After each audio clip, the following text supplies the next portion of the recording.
Tonight's case is one that shattered trust, fractured a neighborhood, and left a family trapped in a question that still has no answer. How does someone disappear without leaving anything behind? Before we begin, please subscribe to the channel, because stories like this one don't end when the screen goes dark. On Linden Avenue in Southwood Park, Ohio, life followed a rhythm shaped by routine and familiarity. The neighborhood was tight-knit, mostly black families who'd lived there for generations. Front porches doubled as meeting spots. Barbershops served as therapy rooms. Everyone noticed when something changed. And on June 3rd, something changed forever. Terrence Moore, age 38, vanished. Terrence was not the kind of man who slipped through cracks. He was a city bus operator, a volunteer deacon at Rising Hope Baptist Church, and a single father raising his teenage niece after his sister passed away. He believed in structure, responsibility, showing up, which is why what happened that night made no sense. Terrence finished his shift at 6:40 p.m. Co-workers saw him clock out. Security footage confirmed it.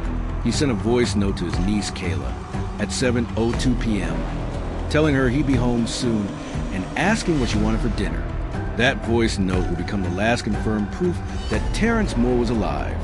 At 7:18 p.m., Terrence stopped at Hilltop Market, a small corner store 2 blocks from his house. The cashier remembered him joking about the heat. Surveillance footage showed him exiting the store alone, carrying a plastic bag with groceries. He never made it home. By 10 p.m., Kayla was calling his phone nonstop. It rang. It rang again. Then it went straight to voicemail. When midnight came and went, she called her neighbor. By morning, the police were involved. Terrence's house was untouched. No forced entry. No packed bags. No missing clothes. His wallet sat on the kitchen counter. His uniform was still hanging in the closet. His bus pass, essential for his job, lay exactly where he always placed it. Police initially suggested Terrence may have needed space. That maybe he left voluntarily. That theory collapsed within 24 hours. Terrence had a mandatory shift the next morning. He never missed work, never missed church, never missed picking Kayla up from school. And according to phone records, his phone last pinged less than half a mile from his home, on Linden Avenue itself. Then came the first red flag. A neighbor reported hearing a heated argument outside around 7:30 p.m. Voices, one male, one female. The male voice, she said, sounded frightened. The female voice sounded angry. Then quiet. Police canvassed the area. That's when they met Renee Carter. Renee lived 3 houses down from Terrence. She was known in the neighborhood, not warmly.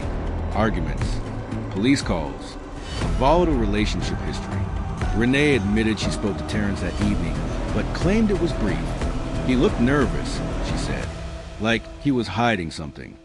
But she denied any argument. Security cameras on Linden Avenue told a different story. One camera captured Terrence stopping on the sidewalk. Another captured Renee stepping out of her house moments later. The footage was grainy, but their body language was unmistakable. They were arguing, then the camera glitched. For 9 minutes, the video froze. When it resumed, both were gone. No one was seen leaving the area. No vehicles passed. It was as if the street itself had swallowed them. Except Renee reappeared later that night, alone, entering her home. Terrence never did. Police searched Renee's house. Nothing. No blood. No weapons. No sign of a struggle. Cadaver dogs detected nothing. The backyard soil showed no disturbance. The basement was clean, almost too clean. And still, no body.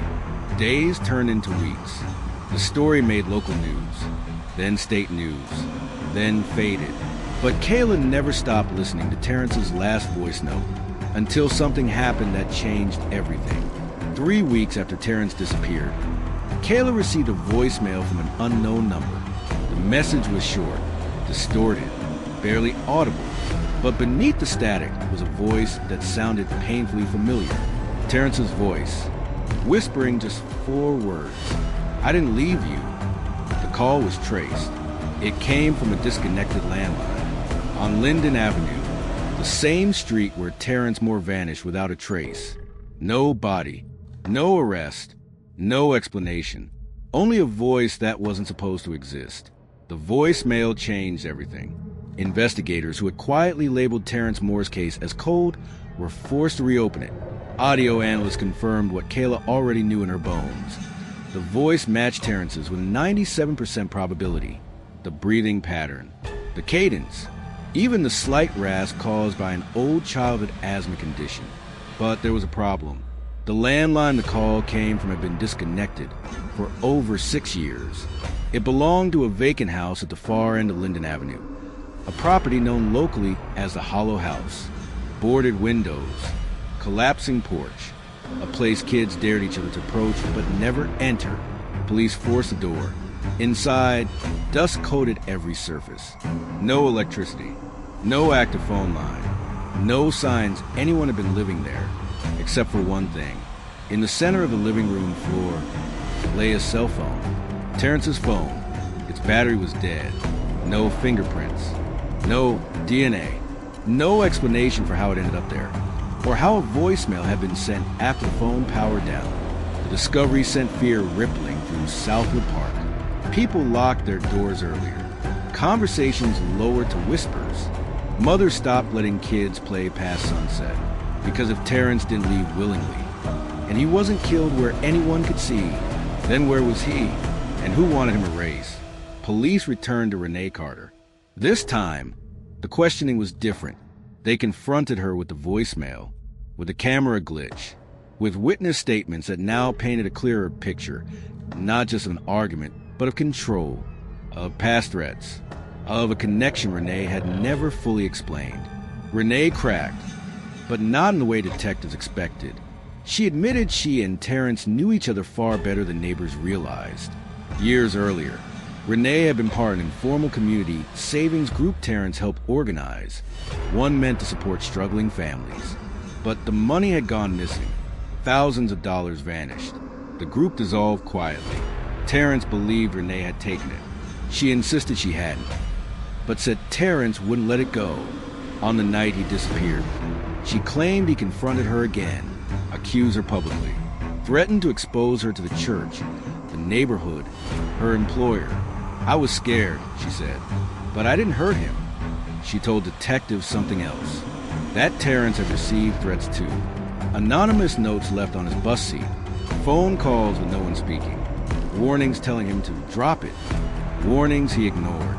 Police began looking beyond Linden Avenue. Financial records revealed the savings group money hadn't gone to Renee.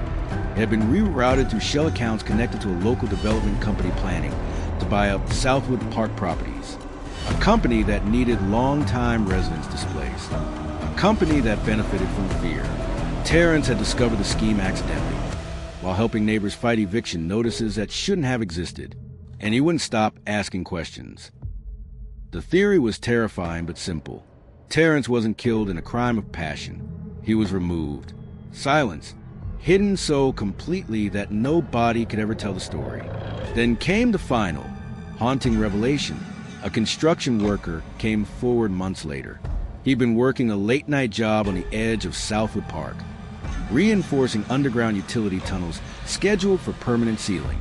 He remembered seeing a man that night, confused, restrained, alive, being led underground by two men in reflective vests. He didn't report it at the time, because, in his words, I thought it was official business. Authorities searched the tunnels. They found disturbed earth, personal items, a jacket matching Terrence's, but still no body, no definitive proof. The development company denied everything.